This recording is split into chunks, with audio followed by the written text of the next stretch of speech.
Hello and welcome to Daily Politics on Trust TV. On this program, we discuss issues around politics, policy, and governance. I am Shafiu Suleiman. Thank you for joining us.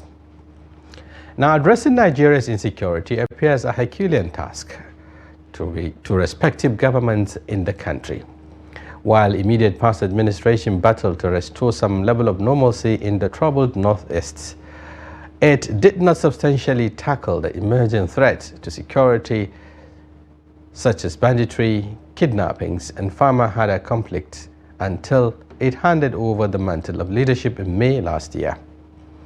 While the effects of the insecurity were largely visible in education, agriculture, and the economic sectors, the incumbent administration deployed top economic decisions such as fuel subsidy removal and plotted the nation's currency, the naira, while making efforts to sustain the onslaught against non-state actors terrorizing the country. The end result of the necessary but difficult economic decisions and the persistent insecurity ravaging farming communities culminated into untold hardship, devastating hunger and rising general cost of living amongst the vulnerable citizens who are currently contending with hyperinflation, increasing unemployment, biting insecurity, declining purchasing power, among other socio-economic challenges. It is against this backdrop we'll be engaging the convener of Bring Back Our Girls movement, a chieftain of the Labour Party, team lead, Peter Obi presidential campaign crowdfunding. She says, simply address me as an active Nigerian citizen.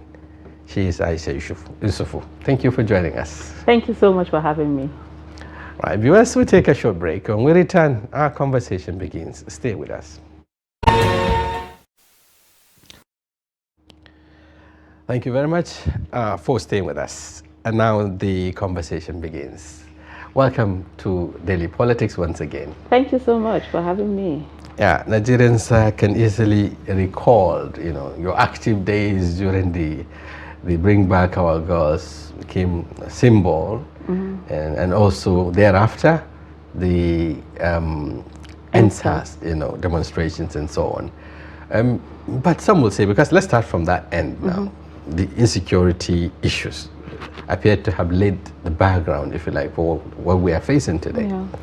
At that point, you were campaigning, if you like, or advocating for safe schools, especially for for girls. Mm-hmm. And since then, Nigerians haven't heard much about you after, that campaign. Some of you found, some would say, tent in political groupings, while you have yours in Labour Party, your colleague has had hers, in the APC. I'm talking about Hadizabal Osman, And since then, nothing much has been heard. A number of such incidences happen in Zamfara, in Katsina, and several other places. Did this campaign start and end with the Chibok girls?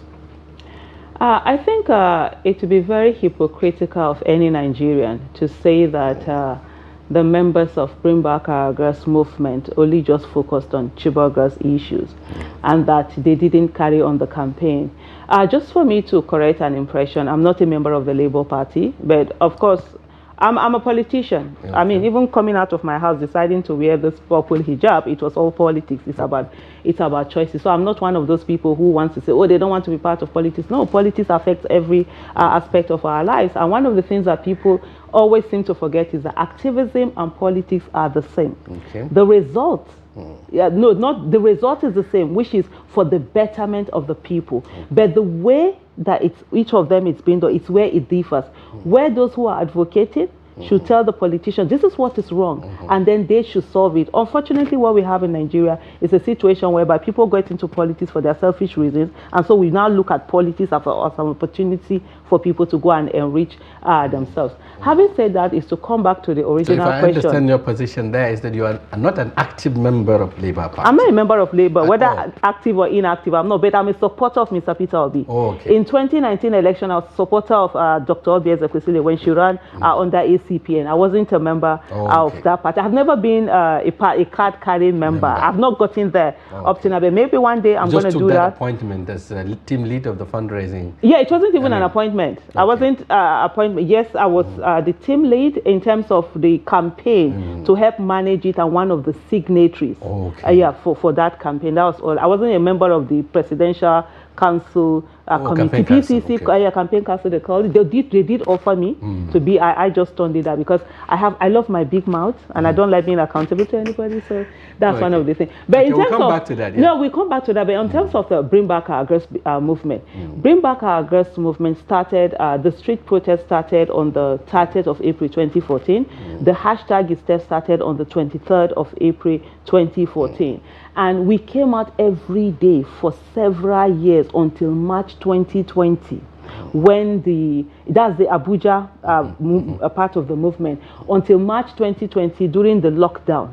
And so that was when we now stopped the physical appearance that we did. And so from 2014 to March 20, I think that's almost like 6 years, if I'm not, people came out every day, put their lives on the line. We were tear gas, we were beaten by government. Nigerians supported and watched the way we were demonized just because we came out and continue to make demands for girls that were taken. All through all of that, Chibok girls issue, the Dapchi girls, and a whole lot of series of abductions that have happened, and killings. Yes, let's not forget the killings. There were the Jangebe, there were the Funtua, there were a number of them. A good number of them. Gumsuri in 2014, the Potiskum schoolboys that were killed, that the terrorist wore uniform went there. So we've been advocating, and there were so many things that we did beyond just even coming out. We actually put together documents.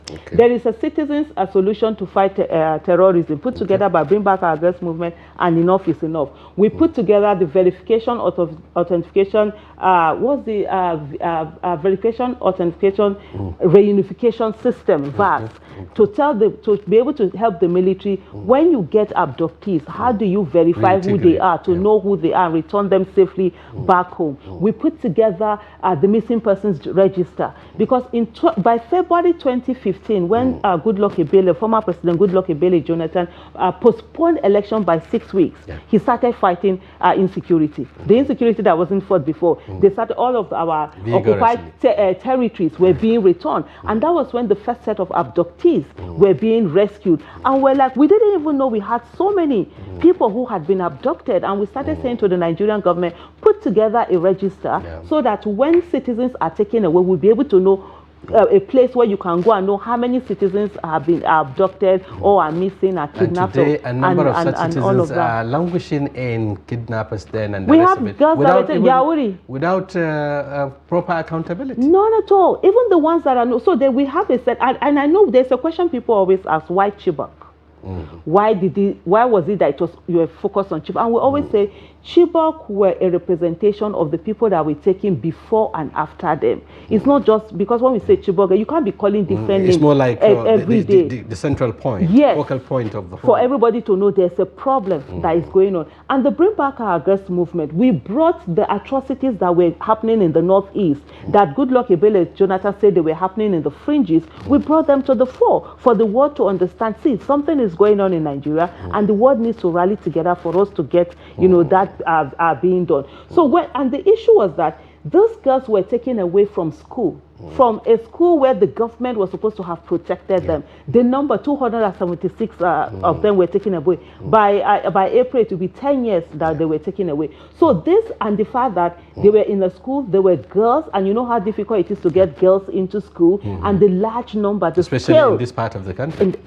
With the Northeast region being the most educationally backward region in the country. And so the skill. And one thing also was that few months before that, in February, Buniyadi, federal government call it Buniyadi, boys were slaughtered. And so when this one happened, it jarred people. I'm like, no, we can't allow this to continue to happen. And citizens came back. Unfortunately, many Nigerians did not join. They kept saying, oh, it's politics, it's a lie, no abduction happened. And today, we have emboldened. What that happened was that it emboldened the criminals to keep attacking, kidnapping, abducting people, and gave the government enabling environment for them to abdicate their responsibilities. Right now, we have some students that were taken away in Yauri, Zamfara, if I'm not mistaken. It's over a year. Yauri, the girls that were taken away, they are still in captivity, and we just sort of like moved on. And so when people come out to say, oh, we've been making demands, we are still making demands, it's going to be 10 years, we put our lives on the line, and we are not going to stop until every one of them the figures? Is brought back. Because you talked about, a registry, if you like, so that you have a compendium of all the schools affected, and perhaps even communities.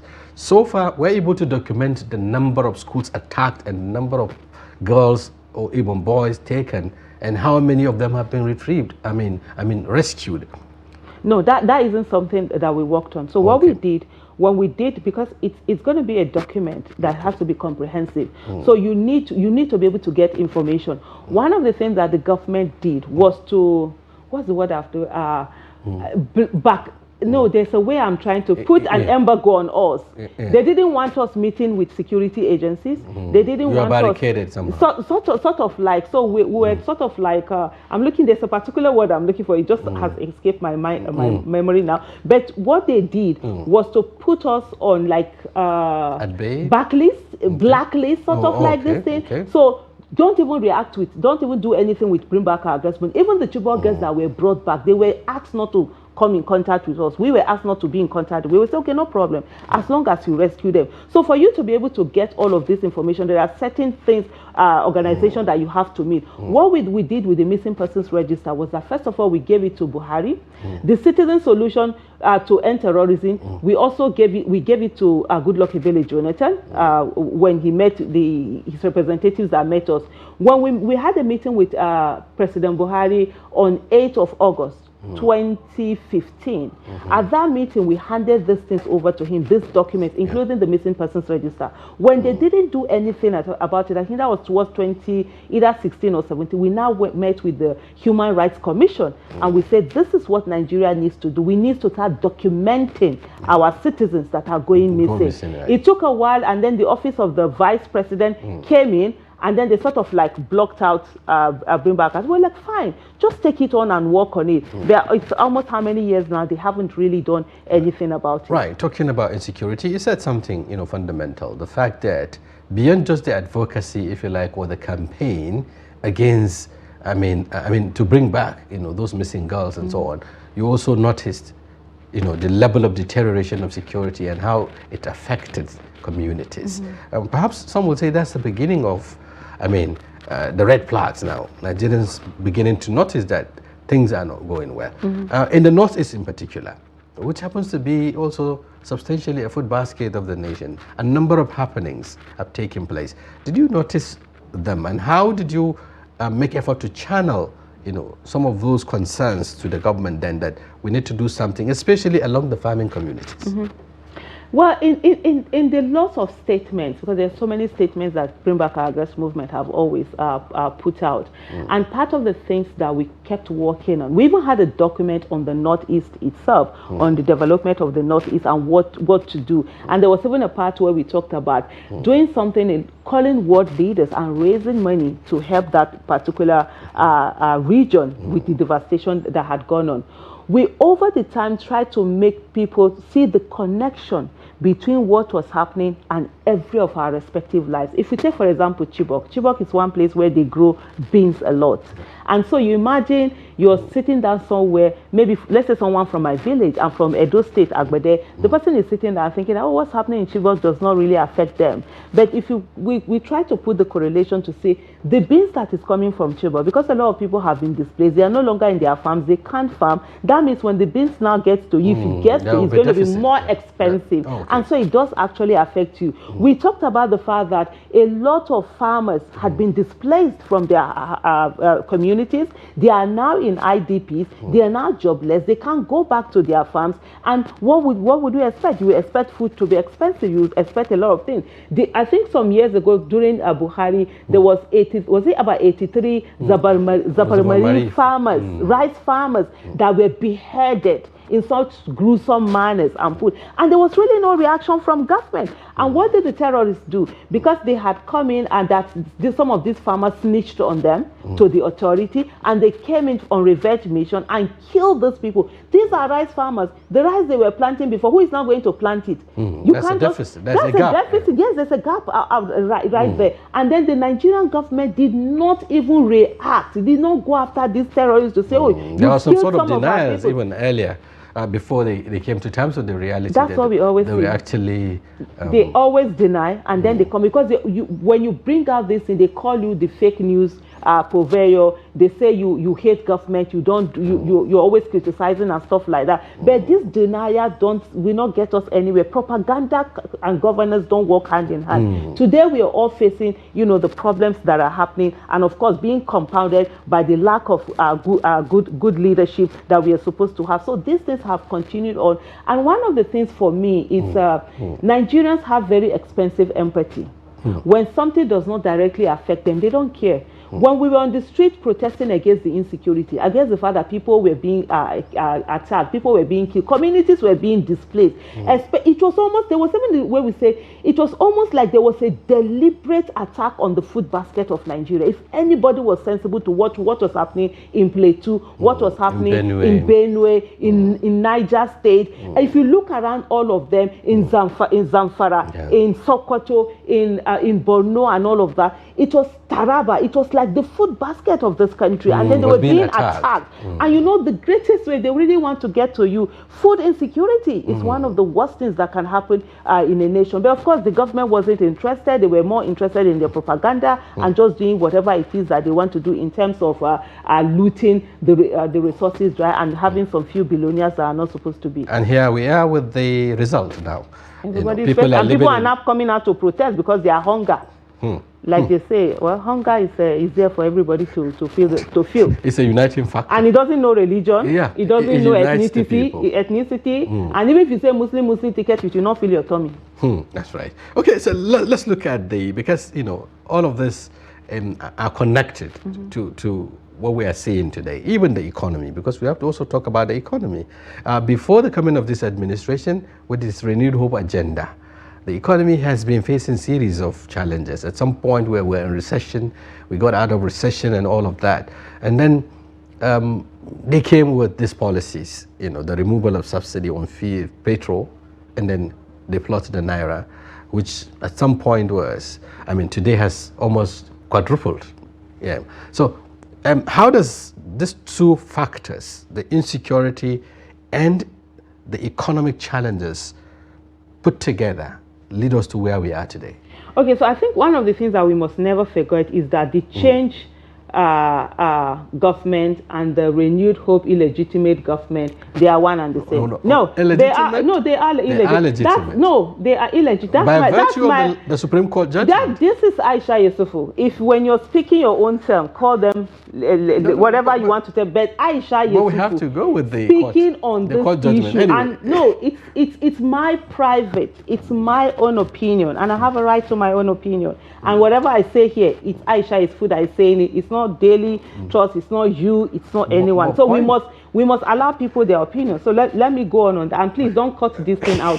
If you cut it out, I will do my own video on it. What is it? Anyway, so let me go back. We're talking about. Let's put it. Let's put it. Yeah, we're talking about I get what we're talking the nexus, about. So the first thing is that it's APC that has been in charge since 2015. So let's not talk about last government as if it was another party. So it's still the same people who were doing what they were doing before. Only with different names. You talk about the change, and then here we are with the renewed. So that's one of it. And then when we look at governing insecurity, let's take insecurity first of all. The primary responsibility of any government is the protection of lives and property. By virtue of Section 14 or thereabout of the Constitution. Any government that cannot protect the lives and properties of its citizens is not fit to be called a government. Lost its legitimacy. So it doesn't have that legitimacy. Okay, now you're coming to that legitimacy issue, but we'll still come back to it. But having said that is the fact that security, you can't have economic prosperity where you don't have security. First of all, investments are not going to come in. People that are going to come into particular places, they're going to think, if I put my investment here, what's going to happen? We're going to sit down and then bandits will take over the city or whatever. So you're going to lose that. We have a situation whereby farmers are unable to stay in their farm. I am in the agro business. Okay. I've done different businesses in my time. One of the ones that have stayed long is chicken feed. I sell chicken feed, and I started selling chicken feed in the year 2000. You don't need to mention the product. No, I'm not mentioning the product. No, they haven't paid you. So I'm not going to mention the product. It's a generic thing. So I started in 2002. So this is my 22nd year of selling chicken feed. And I think about 5-6 years ago, I kept on, or maybe 7, I kept on talking about the fact that there was insecurity and a lot of farms were closing. You know, many people, when the bigger farms, they are not usually inside the city. They go like outskirts where they will get bigger and those are the targets. Those were the targets. So many of them started closing down their farm because they go and kidnap their people. So I started talking about it. There was no attack I didn't get from the government and also the supporters of government. But today egg is very expensive. The result is 150 per egg. Yeah, that's what we have. And about 8,000, 10,000 per chicken. So we're beginning to see all of that. We're all saying that. So that I'm just bringing us to see the relationship between that insecurity. A lot of people who have farms, who are invested in their farms, they can't go to their farms and harvest. They can't go to their farms and even grow and cultivate anymore. So that's less beyond the levies they have to pay to even farm in the first place. Yes, some they have to pay. Yes, absolutely. We've seen places in Zamfara, Sokoto, where they have to pay a bandit, because bandits have taken over a lot of places. Niger State, I say Niger State governor, I don't know what he's talking about. His local governments have been taken away by bandits. They are the ones in control of it. He's busy telling workers that they need to wear suit to go to office. Who suit help? So on all of these things is the fact that the insecurity has caused a lot of problems. Investments are incoming. People's investments have been taken. People can no longer travel. Even the travel you used to do for businesses, people, because you're kidnapped on the road, so it's not, so that has it slows down the business activities, economic activities. Absolutely. So today is the aggregate of all of that we're beginning to see the impact. Yeah, we're beginning to see that. Beyond that, also that we have, you know, the issue of Nigeria is so multi-pronged. You can't just pick one and say this is the only issue. No, it isn't. There are so many of them along the way. Then we have the issue of policies. The policies of government and the way government have been going in terms of corruption, absolutely going on. And I'll give you a bit of example. Recently we saw with the social register where the Ministry of Humanitarian Affairs said they were going to pay people certain monies, but they first of all had to verify a social register that was done by an APC government. This is APC party. And they put 3 billion for verification. For verification. Who does that? What are you verifying? The same list you are done. And then they pay people. They need consultants and all of that. They brought in, they call them consultants, and then they pay them. A company is getting like 700 million to verify what? The money that are going to be given to poor people, people that already need money. So these are kind of conduit pipe that are used, that people use all of these things to go in. Then we see the issue of cost of governance.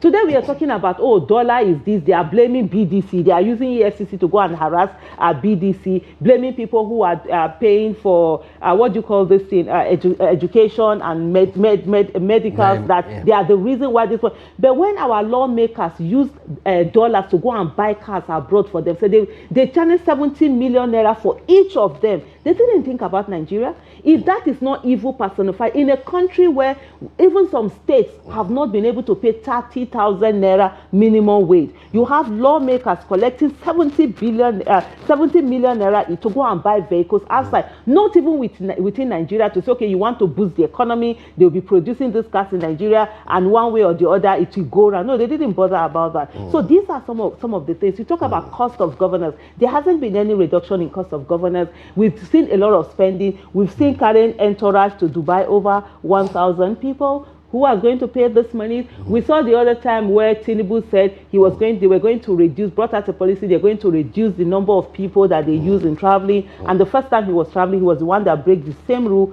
that he had put in place, because he put out more. So we have people who are in government, who really don't care about the people, who are separated, and all they care about is for them to be able to take care of themselves and live large. And that's part of the problems that we have in our country today. Okay, this is the road to where we are today, enumerating some of the factors that led us to where we are. But some will say, even though you said you're not actively in politics, you supported Peter Obi, the presidential candidate of the Labour Party. And some say, charity begins at home, for instance. Just recently, people have been also pointing at accusing fingers on him and the party as well for also getting involved in, alleged diversion of campaign funds and what. I think your name was also mentioned at some point. And we've also seen a number of lawmakers who emerged or who got to the National Assembly on the back of, the support or the popularity of Mr. Peter Obi at the National Assembly. You just talked about how they were getting 70 millions to buy cars, and all of this is inclusive, They were also a part of it. And then the scandals, talking about rocking the party, for instance. Some say, why is it difficult? Why is it that Mr. Peter Obi, did not show any sign of perhaps leadership to ensure that those accused are actually investigated or even reprimanded where necessary? If he was the president, for instance, the same line of thought would have been canvassed. Okay, so the first thing that we'll talk about when we talk about the lawmakers, whether they are Labour Party or whatever, that collected 70 million naira for their cars, that is inhumane in a country where people are suffering, where minimum wage is 30,000 naira. So it doesn't matter wherever party you came from or whatever. Labour Party lawmakers are also included in it. On the issue of the party, there are different accusations. So let me start with my own. So some people say that, there were some dollars that were paid, I had eaten the money, campaign, whatever. And that's what we did our official giving out public statement of the account that we gave out there. And every money that was done, and this is where process is very important. There is no single kobo that I collected or any of our team collected in our hands. Everything had to go into the campaign account. If you came, you said you were going to give us money, we said no. Go to the campaign account and donate it. And everything that left there went out of the campaign account, and we documented every detail of what was used, to the extent how much is the phone sticker, how much was it bought, everything is written there. That's what accountability is all about. People, of course, because we live in a nation where people think that the moment you see money, you're going to start eating it and all of that. And I remember even Mr. Peter Obi had budgeted about 1.44 billion was budgeted to pay for polling unit agents. And I was in charge of that payment of polling unit agents. By the day of the election, when people were sending me lists, pay this one, pay this amount of money to pay, I said, no, we're going to pay every agent directly. And we sent them SMS to say, send in your account details, and with later on bring in your result. And if you didn't do that, you were not going to get. And that's why we ended up spending about 300 and something million. Mr. Peter Obi, we agreed that, okay, fine, give parties some of the monies for them to settle those ones that were not on the official INEC official list that probably had done something.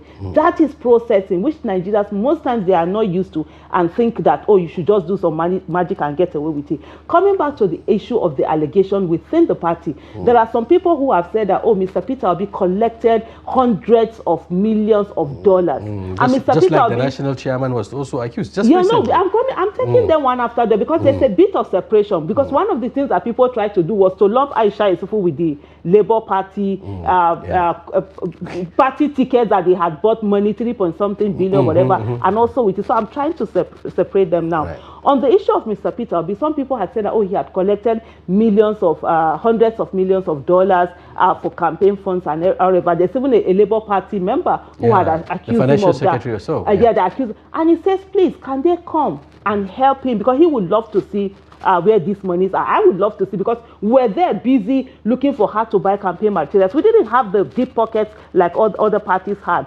to get money to buy this. And he has asked them to come help him be able to get where these monies are, so that we'll be able to get them out. And on the issue of even like Mr. Peter Obi has also asked, let there be an independent body to check, to probe this financial misappropriation that had gone on in the Labour Party. Yeah. But I've not finished. Yeah, Okay. I had to quickly wrap because there's demarcation. Okay. The other one is the accusation between the treasurer and the Labour and the chairman of the Labour Party on the issue that monies that were put together in buying firms, some running into billions, that they had been misappropriated. And of course, series of meetings had gotten on, and with Mr. Peter Obi had intervened that said, let there be this probing that will happen. One of the things that we need to understand is that Mr. Peter Obi is a member of that party. He's not the head of the party. He's not the chairman. The chairman and NWC are there because we are used to a situation in Nigeria where somebody will come and take over a party and use their money and be the one to help them. That's not how. That's why we don't have internal. No, that's why we don't have internal politics in most politics. Of these internal party politics.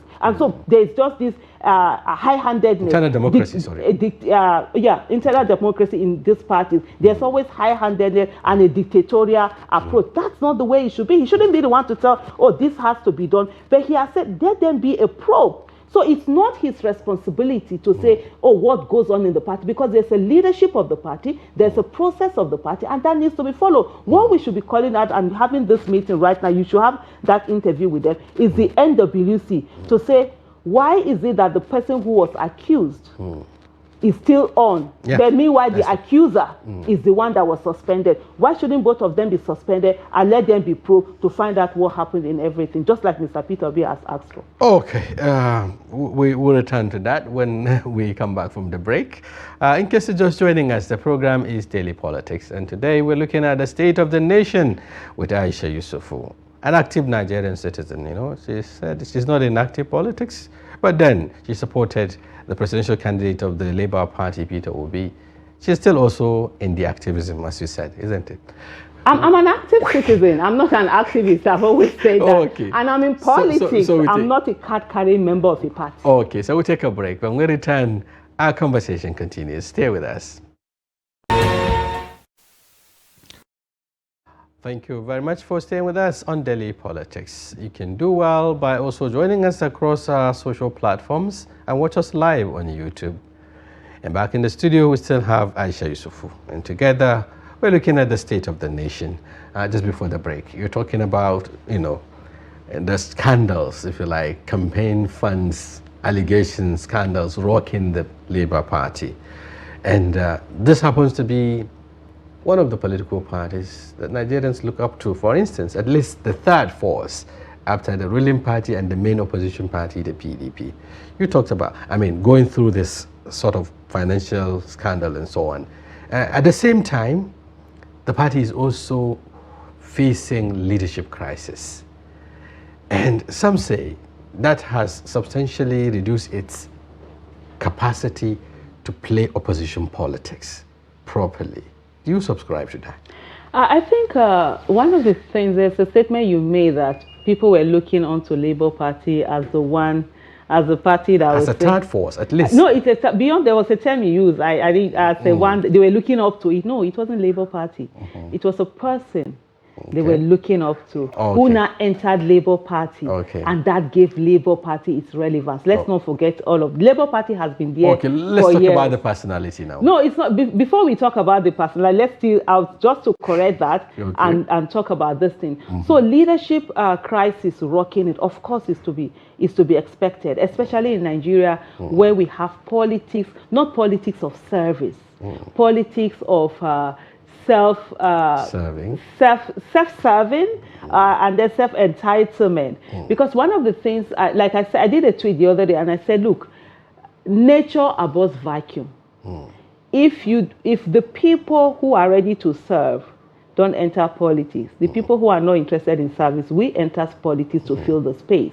And that's what we have in Nigeria. So there are a lot of people who, there are some parties who are there, they are not even interested in winning election. All they want is that from time to time, when people don't get the major parties, they will come to them and then they will have this thing. But Nigerians... I was buffer now. Yeah, and for them, that's good. And so whatever they do, there is no eye on them. So right now, Labour Party with Peter Obi joining choosing Labour Party and going in there, he brought in a lot of attention on them, and so it wasn't going to be business as usual like the way they used to have it. So let's have that on ground. And for me, is to say that wherever the party is, wherever you are, anything that is wrong and needs to be fixed. If there are leadership positions, if there are accusations of mismanagement of funds, then there should be probing. And that's why just before we went on break, I did say to you, I found it very funny that the NWC, the National Working Committee, is it committee they call them here, of the Labour Party,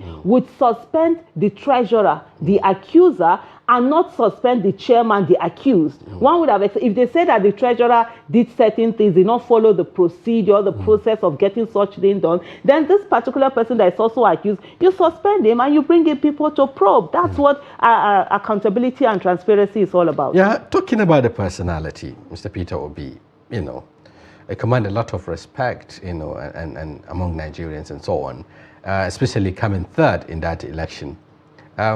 Just yesterday or so, former Vice President Atiku Abubakar, who has been very critical of this administration and his handling of the policies, was also put under such, a spotlight, and then asked whether he has alternative solutions to these problems.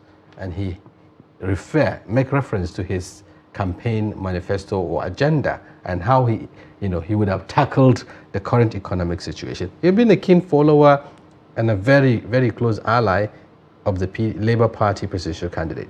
What would he have done differently to what we are facing today in terms of these economic challenges? So let me say this categorically. Mr. Peter Obi of the Labour Party won the 2023 election. Excuse me, that's my statement. If I'm going to speak here as a guest, we're not talking about it. We're not talking about No, results it's my anyway. Opinion. You asked a question. You talked about him. When results. You said he came third, I didn't argue with you. What would he have done differently? When you say third, if you had not mentioned the fact that you say he came third, I wouldn't be here talking about it. Okay, I'm repressing the question now. I will say it. Aisha Yesufu, a Nigerian citizen living in Abuja and currently in Abuja, says that Mr. Peter Obi won the 2023 election. But Nigerians would ask you how. He was rigged out, and the person who rigged him got in. So let me come back to what you... No, but Nigerians would ask you how. They have a responsibility too. Nigerians will, and I will answer them. Because on that day, we had election on the 25th of February 2023. There were elections. 3 elections went on. One for the presidency, one for House of Representatives, and one for senatorial position. 2 results were going through. One wasn't going through. And that's at the same time, and that's the one of the presidential. And we saw a lot on the IRF where papers were being cancelled. Let's not even get to there. So let's continue the conversation you asked me. Okay. The question now is, how? What would he has done differently? Yeah, that's what I'm going to come to. Because you mentioned something and I needed to tell you I'm not standing with that. Okay, and I don't like you interrupt. It's my opinion. That's why you brought me as a guest. If you wanted to have your own opinion, you would have had this program all by yourself. So that's the thing. One of the things, in recent time, I always say to Nigerian journalists when I'm coming on the show, don't interrupt me and tell me what you want government to hear. If you have a problem with NBC, go and deal with it. If they want to find, let them come and find. Even the courts have said they have no right to find media houses for what their guests say. I'm a guest. I have my opinion. I have my own freedom of speech. Okay, let's get into the issue. Let's address the issues here. I'm going to address it, but you're not giving me time to address it. Okay, you have the time now. Mr. Peter Obi, they said, what would he have done differently? First of all, Mr. Peter Obi would have cut down the cost of governance. Absolutely. The issue of flying with presidential jets all over the place and everything, that will be cut down. Mr. Peter Obi would not have carried people that have predominant corruption cases with EFCC and make them members of his cabinet. That I can assure you. And if he does it, we as citizens of Nigeria will drag him on it. It's not about who is there or whatever. It's about the person that is in there.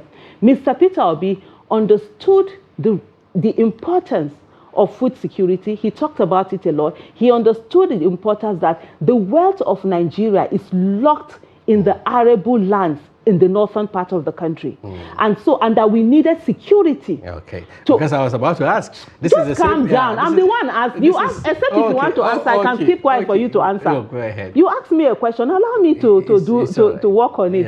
Mr. Peter Obi had said that the wealth of Nigeria is locked in the arable lands of in the northern part of the country, and that we needed security for people to be able to farm very well. He would have made security a huge priority and ensure what are the things, let no stone unturned, what are the things that we need to be able to get farmers to farm in their places without fear of being killed, and also giving them all the resources that they need for them to be able to take care of it. Mr. Peter Obi would also have also knew that electricity is number one. I remember he had gone to Egypt to go and check out what they were doing and everything, because you need electricity to be able to unlock the industries and the manufacturing centers and all of that. So that's what Mr. Peter Obi knew, that education is a priority. And even this thing that we call Japa syndrome, where people are leaving the country, he's not bothered about it. He has said, what we will do, we will train more people. We will get enabling environment for them, so that if we have the young ones that are doing Japa,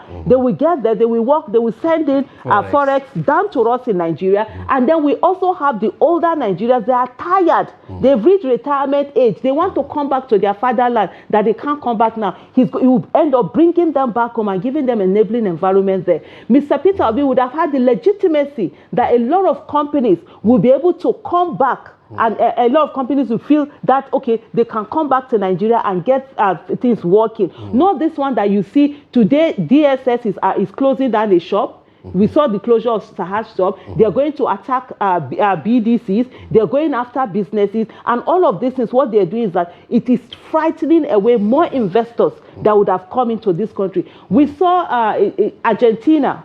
Argentina just had a new government who cut down the cost of governance, remove all of those their private jets, presidential jets that they were using, and for the first time in 12 years, Argentina now has a surplus in their budget. First time in that year. We will see a situation whereby there is no harm, Mr. Peter Obi, I can assure you. I've worked closely with him. I don't work for him, I work with him. There's a difference. I don't do appointment with anybody. I don't work under anybody. Okay. And where he would have, there's no how he would have been going to Dubai with 1,000 people. And I can tell you, anybody coming to Mr. Peter Obi with a bill that says that 3 billion naira will be used to check security, to verify, that will not fly. Another thing also, that excess money, in terms of cost of governance, we've seen recently there's going to be a committee that will do a minimum wage committee, and they had asked for 1.8 billion, and then I think, is it 500 million that Tinubu had given them? That's something Mr. Peter Obi would never do. Okay, cost of governance substantially would have been cut down. Absolutely. You mentioned, which is, yes, in line with his campaign promises earlier. But some of these things you mentioned were also part of the things Nigerians have been hearing, when politicians are asking for their votes. But when they get into the office, they face the reality, and then they've realized that it is a different ball game altogether. The same thing we've been hearing from the Asiwaju before he became president. And today, the reality is staring on their face, that even the money they think was there was not even Peter Obi did say there was no money. Oh, so you felt there were money. Where are they? How can you unlock them? No. Peter Obi had said Nigeria it's broke. He doesn't have money. That thing that people, if you go and watch the speech he did with the NWC of PDP, he knew of the reality that Nigeria was in. Even though the APC government, Buhari's government, and of course their supporters, which Tinubu is all part for, they kept saying that, oh no, it's not like that. They had another thing different. So he had talked about the fact that, look, this monies are not there, so we needed to work. We needed to get people in work. But you see, that thing that you talked about, as Nigerians, we're very good with justification.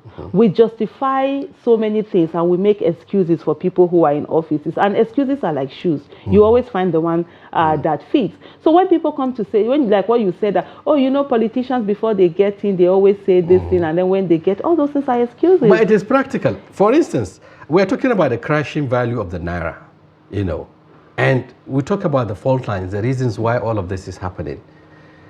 How would a Peter Obi government, for instance, navigate around these challenges, in a very short term, like we are seeing today? First of all, Tinubu did not even tell you what he was going to do. He said he was going to keep his solutions very closely to his chest.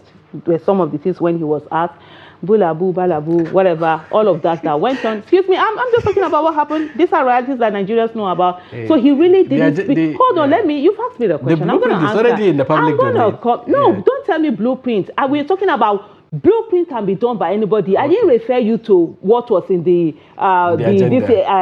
manifesto of Peter Obi. I tell you what Peter Obi said, because we've seen situations like Buhari where he said he didn't even know what was in that manifesto. You people should not hold into him. Okay. So what were the things that Peter Obi was coming to out to say?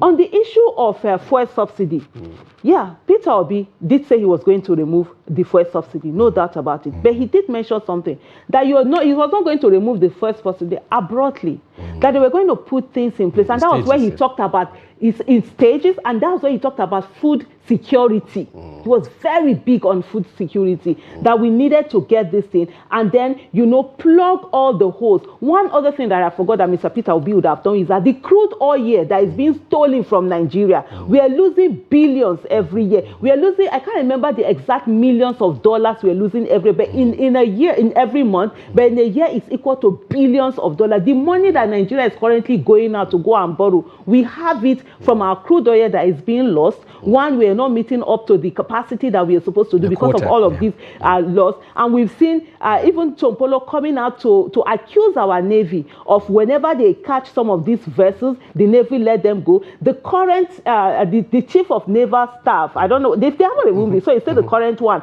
was accused of taking $170 million bribe. But I think one of these newspapers, there was an investigation that was done about it. There has been silence, nothing.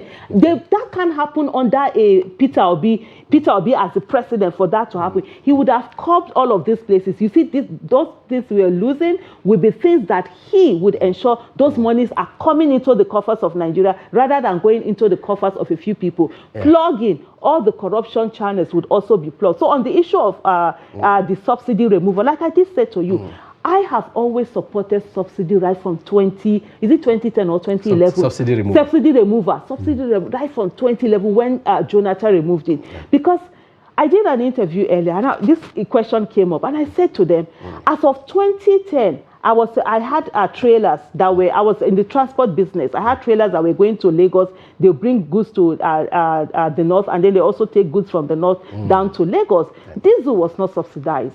Diesel is what you use for commercial vehicles. Diesel is what you use for industry. Diesel is our commercial fuel. But yet we are subsidizing petrol that is more for luxury. Yes, smaller vehicles use them. And our usage was not in relation with the number of cars that we have. And that's one of the things that Mr. Peter Obi, we always use Pakistan, the number of cars and our own and our users and stuff like that. So in removing it, it's not just to say, oh, you just wake up and remove it without putting measures in place, without ensuring that there is a buffer where the poor are not going to suffer. And you can't just remove it and begin to use money anyhow. That government now has money to use anyhow while the people are suffering. Well, we're talking about governance. It's not a one-man show, for instance. You're talking about Peter Obi, and he has to work with other arms of government. He has to also work with other structures in government. You're talking about dealing with crude oil theft and what have you. This is an existential problem that has been there for years. Administration. Does that mean it will be solved? No. Administration after administration, and it requires, a synergy, if you like, or collective effort, or a master plan, a Marshall Plan to deal with. And you thought it's something that can be addressed within a very short time like that? Yeah, I don't understand. They are stealing your oil. Oh, guys, your oil and my oil, they are stealing. They are stealing our oil. We have someone we are paying billions of naira to look after our oil pipelines and whatever. Tompolo is there with, I don't know what the name of his company. He has come out to say... Why should he be in the first place? Exactly. That's the anomalies we have in Nigeria that people keep supporting, but that's what we have right now. And he himself, he's coming out to accuse the Navy of connivance with the people who are stealing fuel. They are taking it away. And we are talking about, you need to work, you need to have time to stop somebody who is stealing your product and making your people, your people to be impoverished. That's not the time we're talking about. Yes, it's not a one-man show. And Peter Obi never said he was going to come with a one-man show. Definitely he has to work with everything. But there's something that Peter Obi always said during his campaign, he said if the president is not stealing, his wife is not stealing, his family are not stealing, every other body will sit up. And it happens in Nigeria. Okay. And I'll tell you why I tell you it happens in Nigeria. May 29th, 2015, Buhari was sworn into office. Guess what happened? The first 2-3 months, it was as if we had a different Nigeria. People were coming to offices as early as things started getting shape. Yeah, people were getting into shape. At the airport, nobody was asking anybody for bribe. Electricity was all of that. Yeah. Then after a while, they now say, hey, man, this guy now we, and everything became anyhow. So let me tell you, so that tells you that it's not that what to do is not the problem. When they see that, this person is also doing this, everything goes away like that. Right. So those are also some of the issues that we, and then if you're talking about the other arms, legislative, if you are rushed for time, no problem. Yeah, because we're running out of time, I just want to get your polls, if you like. Is there hope for Nigeria with all of these challenges that we're talking about? Oh, yes. Oh, absolutely. Let me tell you something. This Nigeria, by the grace of God, it must work in our lifetime. Nigeria is an amazing country. That's when I see people say they are praying. I say, look, God has given us everything to be a great nation. The only problem we've had is the problem of leadership. Leaders who are small-minded, who don't understand that they can have and everybody can also have. Leaders who are not courageous and patriotic. So this country, we have everything. We have amazing people. We have courageous people. We have arable lands. And one of the things I always say to every Nigerian is that there is no region in Nigeria that cannot survive and be great on its own. Yeah. The northern part of the country is like a gold mine. The southern part of the country, eastern part of the country, western, it's all a gold mine, diamond mines waiting to be tapped. All we need to do is for us to choose the people that we do the work for and remove sentiment and religion. You see those religious rulers, they are part of our biggest problems. Unfortunately. Okay, the last line, because, how do we get there? Very quickly. For us to get there as Nigerians is that we must ensure that we are not voting out of sentiments. Remove religion, remove ethnicity. Politics is about getting the person that is going to serve you the most to work for you. You don't have to like somebody to vote for that person. All you need is a person who will work for you, person with character, competence, capacity, that has courage and is patriotic. Thank you very much, Aisha Yesufu, for your informed perspective. Thank you for having me. We really appreciate your coming. Thank you. That's an active Nigerian citizen, Aisha Yesufu, talking to us on Daily Politics. And viewers, that's a wrap on today's package. We sincerely hope you found the conversation engaging and informative. And be sure to join Daily Politics Live, airing every weekday, and also a special package on Friday, during which we open the lines for you to comment on national issues. Once again, I am Shapiu Suleiman, thanking you for staying with us.